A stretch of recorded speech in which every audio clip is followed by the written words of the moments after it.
Hello friends, आज हम बात करेंगे इंजेक्शन एपिनेफ्रिन के बारे में। तो इंजेक्शन एपिनेफ्रिन का यूज़ क्या होता है और इसकी डोज क्या होती है और इसको किस टाइप से यूज़ करते हैं। तो इंजेक्शन एपिनेफ्रिन या इंजेक्शन एड्रेनालिन एक ही बात होती है। देखिए यहाँ पर इस इंजेक्शन का जो डाइल्यूशन है वो 1:1000 है। तो इसका देखिए क्या मतलब होता है। इसका मतलब होता है इसके 1000 ml में 1000 ml में 1 ग्राम इपिनेफ्रिन है।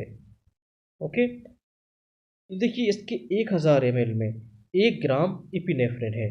तो इसके 1 ml में 1 ग्राम अपॉन ये जो 1000 है वो नीचे बटे में चला जाएगा, मतलब कि अपॉन में चला जाएगा। तो यहाँ पर 1 ग्राम अपॉन 1000 हुआ। तो देखिए 1 ग्राम को हम 1000 मिलीग्राम लिख सकते हैं। तो देखिए 1000 से 1000 कैंसिल, तो इधर ml और इधर मिलीग्राम। तो 1:1000 डाइल्यूशन का मतलब हुआ कि इसके 1 ml में 1 मिलीग्राम इपिनेफ्रिन है। देखिए एपिनेफ्रिन इंजेक्शन इमरजेंसी में यूज़ होता है। ई फॉर एपिनेफ्रिन और ई फॉर इमरजेंसी। तो इसका मेनली यूज़ इमरजेंसी केस में होता है। तो मेनली एलर्जिक केसेस में इसका यूज़ करते हैं। तो देखिए माइल्ड एलर्जिक रिएक्शन है तब इसकी क्या डोज होनी चाहिए। तो माइल्ड एलर्जिक रिएक्शन में जैसे कि हाइव्स, इस टाइप के देखिए हाइव्स बन जाते हैं, खुजली, इचिंग, रेडनेस, लाल कलर हो जाता है देखिए यहाँ पर, और स्वेलिंग, यहाँ पर सूजन हो जाती है। तो ये होता है देखिए माइल्ड एलर्जिक रिएक्शन। तो माइल्ड एलर्जिक रिएक्शन में इसकी डोज होती है 0.1 से लेकर 0.2 ml। ये इसको हम मिलीग्राम भी लिख सकते हैं। क्यों लिख सकते हैं? क्योंकि यहाँ पर देखिए जो डाइल्यूशन है वो 1:1000 है। इसका मतलब होता है कि इसके 1 ml बराबर इसका 1 मिलीग्राम है। ओके, इसके अलावा देखिए मॉडरेट एलर्जिक रिएक्शन में इसकी क्या डोज होनी चाहिए।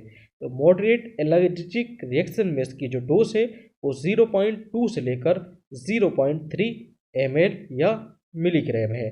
क्योंकि यहाँ पर देखिए डाइल्यूशन 1:1000 है। ओके, तो देखिए मॉडरेट एलर्जिक रिएक्शन में क्या क्या सिम्टम्स देखने को मिलते हैं। यहाँ पर फेस में सूजन मतलब कि स्वेलिंग, लिप्स सूज जाते हैं, होठ सूज जाते हैं, टंग और थ्रोट में देखिए यहाँ पर स्वेलिंग मतलब कि सूजन देखने को मिलती है। इसी के साथ साथ डिफ़िकल्टी इन ब्रीथिंग, सांस लेने में दिक्कत होती है, एब्डोमिनल क्रैम्प, पेट में ऐंठन और मरोड़, और इसी के साथ साथ नोज़िया और वोमिटिंग। नोज़िया मतलब कि जी मचलाना और वोमिटिंग उल्टी आना, ये सिम्टम्स यहाँ पर देखने को मिलते हैं।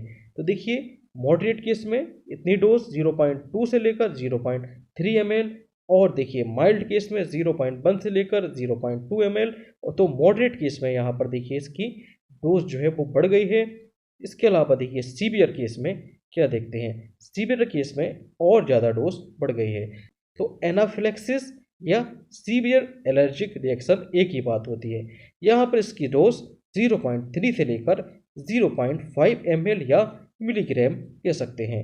तो देखिए एनाफिलेक्सिस में क्या क्या सिम्टम देखने को मिलते हैं। तो यहाँ पर एयरवेज में क्या सिम्टम होंगे, स्किन में क्या क्या सिम्टम्स होंगे, और स्टमक और हार्ट में। देखिए एयरवेज में shortness of breathing, breathing difficulty, सांस लेने में दिक्कत होना, और कुछ भी देखिए निगलने में दिक्कत होना।